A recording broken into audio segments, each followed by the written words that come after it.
खऱ्या अर्थाने या जगतामध्ये पुरुष केवळ आपणच आहात. आपल्याशिवाय दुसरं पुरुषच कोणी नाही. आपण सगुण आहात, आपण निर्गुण आहात, आपण सत्य आहात. आणि अशा पद्धतीनं कुंती माता वर्णन करू लागली. देव म्हणायला लागली, हे बुवा तुला काही कळतंय का नाही? असं कुठं असतंय का? वयानं मी लहान, तू आमची बुवा आहेस आणि कुठं आत्यानी आत्याच्या मुलाचं वर्णन करावं का? हा शक्य आहे काय? कशासाठी एवढं?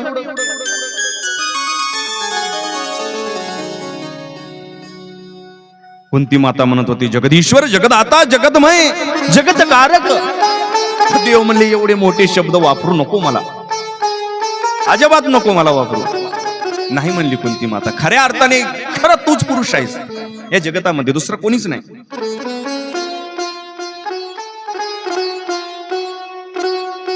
कुंती म्हणते, कुणाला दादा म्हणतोस, कुणाला सारथी म्हणतोस, कुणाला भाऊ म्हणतोस, कुणाला काका म्हणतोस. एवढा सर्वेश्वर असणारा तू परमात्मा आहेस, पण सगळ्यांना आदरानं बोलतोस. जगाचा मालक असून सुद्धा तू एवढा आदर आतिथ्य तुझ्या अंतःकरणामध्ये असेल तर तुला आम्ही जगदीश्वर का म्हणू नये? कुंती मातेचे शब्द ऐकून देवाच्या डोळ्यात अश्रू आले. देव म्हणायला लागले, बुवा खऱ्या अर्थाने मी तुम्हाला कसं सोडून जाईन? कुंती म्हणते, देवा, हे गोविंदा, आज केवळ तुझ्यामुळे माझा परिवार सुरक्षित आहे.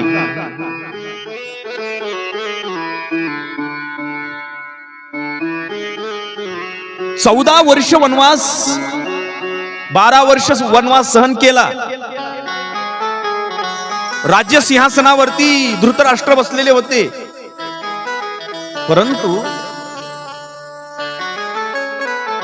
या सर्व गोष्टी होऊन सुद्धा कौरवांनी लाक्षागृह जाळून टाकलं वनामध्ये असताना. आणि त्यावेळेस तू जर येऊन आम्हाला लाक्षागृहामध्ये सांगितलं नसतास ना, कुटियामध्ये जर सांगितलं नसतास, तर माझे 5 पोरं जळून खाक झाली असते. देवा, तुझे उपकार अनाथ उपकार आहेत तुझे, तुझ्या उपकाराची फेड करू शकत नाही मी.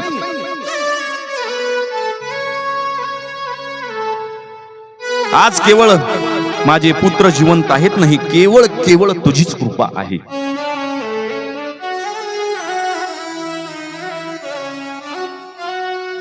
हो, जर मी भगवान असेल तर मग तुम्हाला काय काय पाहिजे ती मागा, असं देव कोणाला म्हणायला लागली? 5 पांडवांना. मी जर देव आहे ना, तुम्ही मला देव म्हणालात ना, मागा काय पाहिजे ते. युधिष्ठिर दादा, तुला काय पाहिजे? युधिष्ठिर तर रडूच लागला. देवा, मला काही कळना गेले रे, काय मागू तुला मी? सुख दुःखामध्ये जो आपल्या जीवनामध्ये येतो, मदत करतो, त्या माणसाची जाण कधीच विसरायची नसते. एरी टायमाला तर कुणी बी येलो, काय कामाचं आहे? ज्या दिवशी आपल्या घरामध्ये दुःख असतं ना, त्या दिवशी जो आपल्या दुःखामध्ये सहभागी होऊन आपली अडचण दूर करतो ना, आपला सांभाळ करतो ना, आपल्याला मदत करतो ना, त्याच्या एवढा जगामध्ये सर्वश्रेष्ठ कोणीच नाही. अहो, सुखामध्ये तर दादा, मामा, काका म्हणून पळत येते, तो अपेक्षेपोटी येते. चांगलं झाल्यावर तर कुणी बी पळत येईल, त्याला काय महत्व आहे? पण ज्या दिवशी आपले दिवस वाईट असतात ना, ज्या दिवशी आपल्याकडे काहीच नसतं ना, त्या दिवशी किंमत करत नाहीत बरं का आपली सैरेदारी, आपली जवळची किंमत करत नाहीत. आणि त्यावेळेस कुंती माता म्हणत होती, देवा, अरे कौरवांनी बाहेर काढून टाकलं आम्हाला, 12 वर्षाचा वनवास सहन करण्यासाठी पाठवलं. कोण होतं आमच्या सोबत? माझे 5 पुत्र आणि मी एकटी, आणि द्रौपदी सोबत होते. दुसरं कोण होतं? आणि अशाही अवस्थेमध्ये ज्या ज्या वेळेला अडचण निर्माण झाली ना देवा, त्या त्या वेळेला तू येऊन मदत केलास.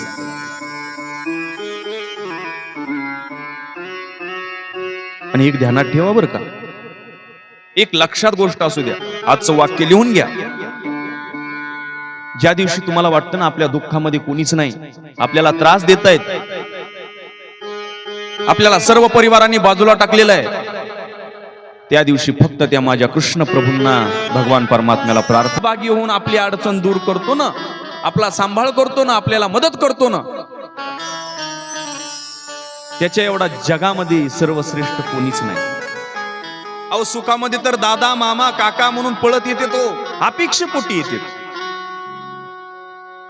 चांगलं झाल्यावर तर कुणी बी पळत येईल, त्याला काय महत्व आहे.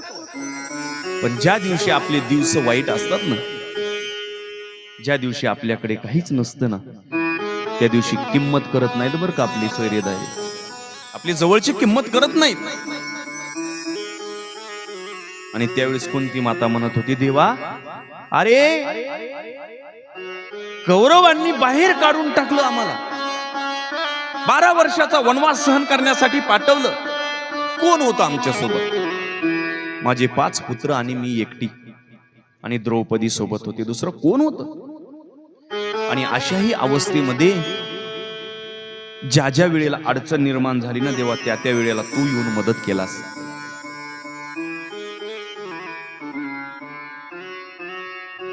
आणि एक ध्यानात ठेवा बरं का, एक लक्षात गोष्ट असू द्या, आजचं वाक्य लिहून घ्या. ज्या दिवशी तुम्हाला वाटतं ना आपल्या दुःखामध्ये कोणीच नाही, आपल्याला त्रास देत आहेत,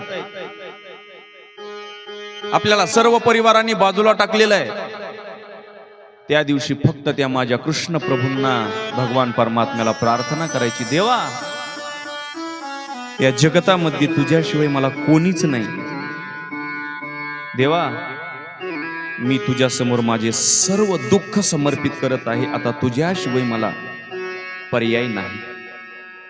आणि अंतकरणातून बरं का, अंतकरणातून त्याच्यावरती भाव ठेवा आणि त्याची भक्ती करा, तो तुमच्या मागे पुढे उभा राहिल्याशिवाय राहत नाही.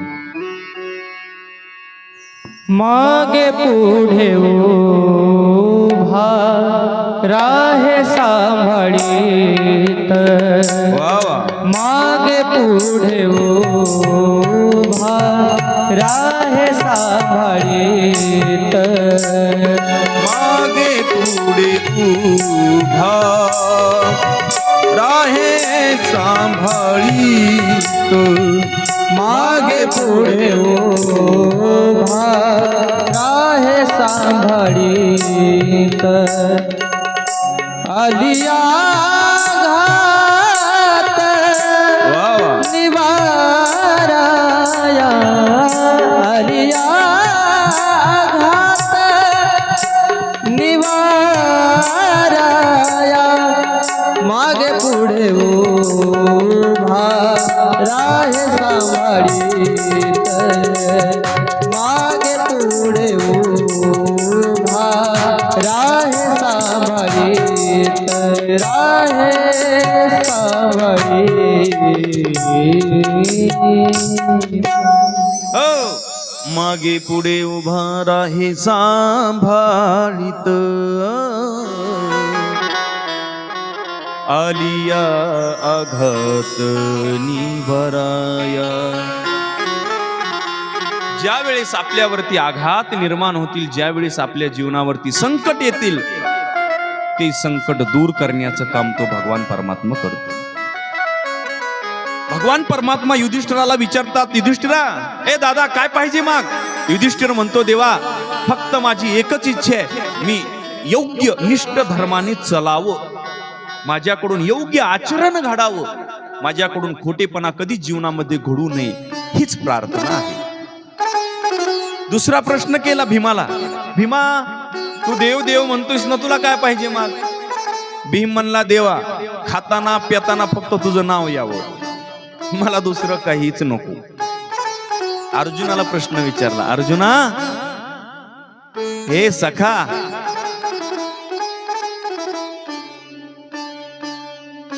काय पाहिजे माग रे सखा?